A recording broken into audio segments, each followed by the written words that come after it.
I don't ever slow up, no I don't take shit. I got no love for the fakeness. If you wanna play tough and wanna hate this, I'll always show up.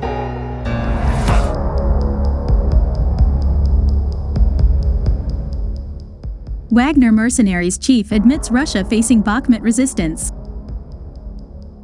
Yevgeny Prigozhin has admitted Russian troops are engaged in a fierce fight to take the Ukrainian city of Bakhmut.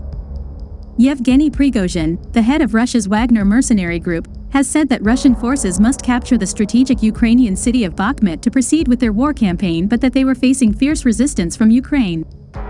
In a rare interview made public Friday with a Russian military correspondent, Prigozhin said Russia had to establish clear goals in its nearly year-old war on Ukraine, namely to firmly establish its presence in eastern Ukraine or push forward to capture more of the country.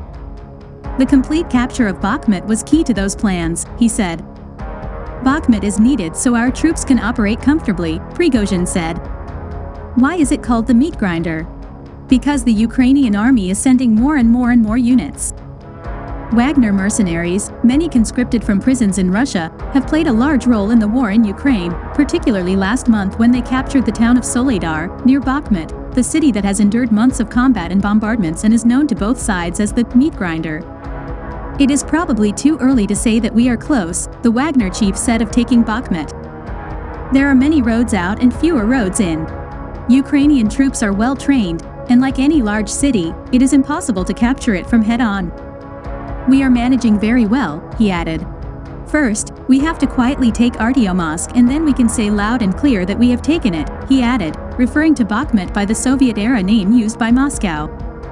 The United Kingdom's Defense Ministry said Wagner forces appeared to have advanced 2 to 3 kilometers, 1 to 2 miles, around the north of Bakhmut since Tuesday, a rapid push in a battle where front lines have barely moved for months.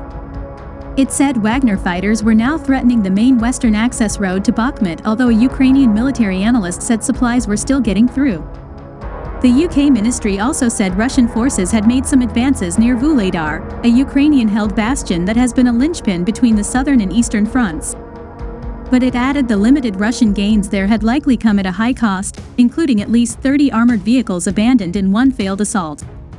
Prigozhin also said the fighting to capture Soledar, undertaken after failures in taking Bakhmut, was comparable to the 6 months of battles needed for the Soviet army to secure Stalingrad during World War II.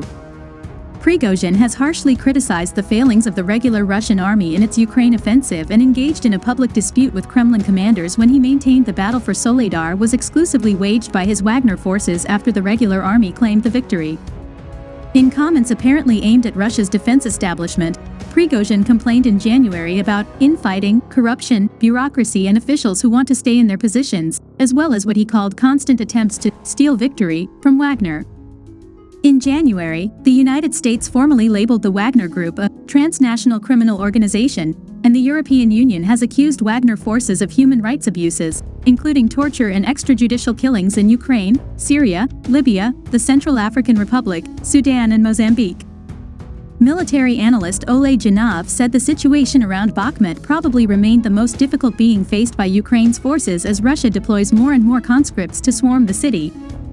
The area south of Bakhmut is a very difficult sector, Janov said in an online interview. And the city itself remains the hottest spot on the front at this time, he said.